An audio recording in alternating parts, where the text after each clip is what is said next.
Around the rock outcropping, Jacen came face to face with another rock, a boulder of black stone, its surface shiny and smooth.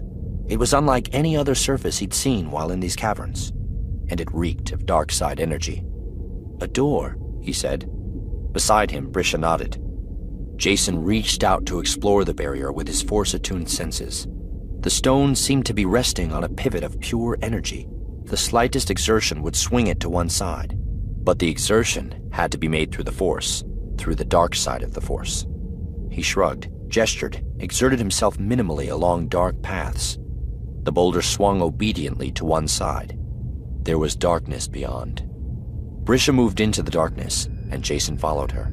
Just past the boulder entrance, on the similarly smooth stone to the left, a set of sturdy metal levers and controls was revealed, and she flipped several of those switches from the bottom to the top position. In the distance, a light came on, bright, golden light, cheerful and warm in hue, revealing that Jacen and Brisha stood in an irregular stone corridor, triangular, wide at the base, coming to a point a couple of meters above their heads. The corridor widened a few meters before them, and the cavern beyond was being illuminated by the new light. They moved out from the corridor and into the open cavern, and Jacen blinked at what he saw. The cavern was open, its walls slightly irregular, but still of the same dark, smooth material as the boulder door. Jacen's eye was drawn to the building that occupied the cavern's center. It was a mansion, 5 stories of stony construction, and it did not seem in the least ominous. At each corner of the building was a tower, the chamber at its summit, roofed but open to the sides, and figures moved there in various windows of the building. In one tower window, a figure painted. In another, one played an oversized harp. In one of the lower windows, a figure juggled 3 glowing yellow balls. At the center of the 5th floor, a huge mechanism, all gigantic gears and levers, operated, its whole purpose apparently being to drive a single dial on the face of the building. It turned at a rate of 2 or 3 times a minute, carefully watched by a figure who stood on the 5th floor ledge in front of it. The moving figures were all protocol droids, and gaily painted, one red, one forest green, one gold. The machine tender was a pastel blue, and it was all suffused with dark side energy. "This," Jacen said, "is insane." "Not really." Brisha walked toward the building with him. "Darth Vectivus enjoyed the architecture of Naboo, and incorporated some of its building materials into his home away from home. Other architectural elements are from other worlds." They reached the steps to the main doors. As they began climbing, those doors swung open for them. "All right," Jacen said. "No more delays. The truth." He reached the top of the stairs and moved into the hallway. He felt a little off balance. The dissonance between the energies he felt and the cheerful surroundings bothered him. "The truth is, I trained to be a Sith. I was trained by your grandfather, Darth Vader. My true name is Shira Bree." Jacen blinked at her. "But you're better known as Lumiya."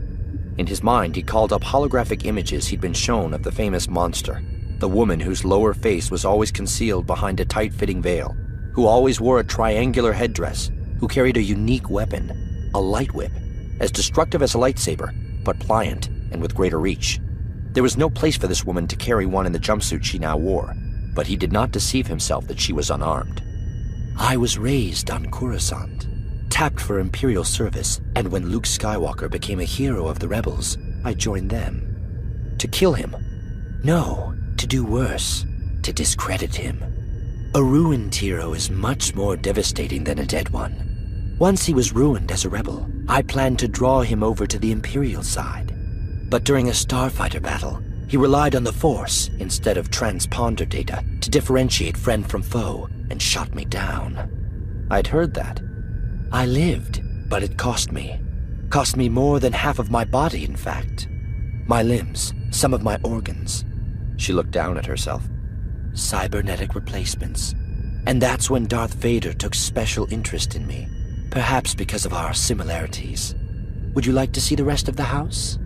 "No, we can do the house tour after your explanation, after I retrieve Ben and Nilani."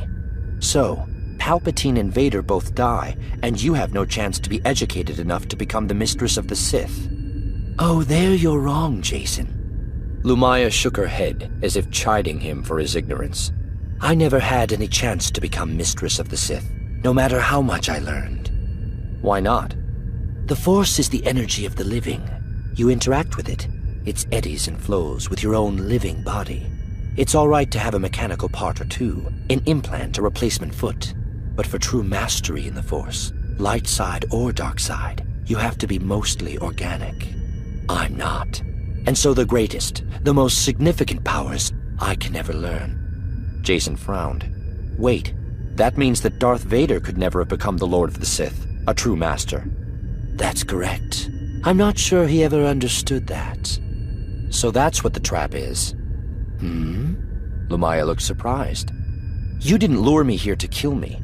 You lured me here to persuade me, to take up the path of the Sith. Yeah.